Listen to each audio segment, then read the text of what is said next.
ఇంట్లో ఉన్న ఇంగ్రీడియెంట్స్తోనే ఈజీగా మనం సెర్లాక్ ఎలా ప్రిపేర్ చేయాలో చూద్దాం.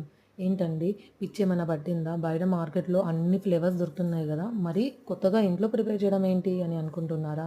ఏం చేద్దాం చెప్పండి. ఏది కొనాలన్నా కల్తీగానే దొరుకుతుంది మనకి. సో, మనం మన పిల్లల ఫ్యూచర్ కోసం, వాళ్ళ ఆరోగ్యం కోసం కొంత టైం స్పెండ్ చేస్తే మనం ఎంతో ఈజీగా ఇలాగా హోమ్‌మేడ్ సెర్లాక్ ప్రిపేర్ చేసుకోవచ్చు. సరే ఇంగ్రీడియెంట్స్ చూద్దామా? 2 కప్స్ రైస్ తీసుకుంటే మిగిలిన చూపించిన దాల్స్ అన్నీ కూడా హాఫ్ ఆఫ్ ద కప్ తీసుకొని బాగా వాష్ చేసేసి కాటన్ క్లాత్ మీద నీట్‌గా ఆరబెట్టుకోండి ఇంట్లోనే. ఓకేనా? దాని తర్వాత కొన్ని జీడిపప్పు, బాదం పప్పు, పిస్తా పప్పు, పల్లీలు, తామర పువ్వు గింజలు అండ్ ఓట్స్ తీసుకొని షాలో ఫ్రై చేసుకొని పక్కన పెట్టుకోండి.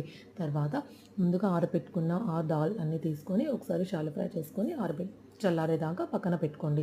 వీటన్నిటిని మిక్సీ జార్‌లో తీసుకొని అలాగే వాము, జీలకర్ర కూడా తీసుకోండి. సో దట్ బేబీకి ఈజీగా డైజెస్ట్ అవుతుంది.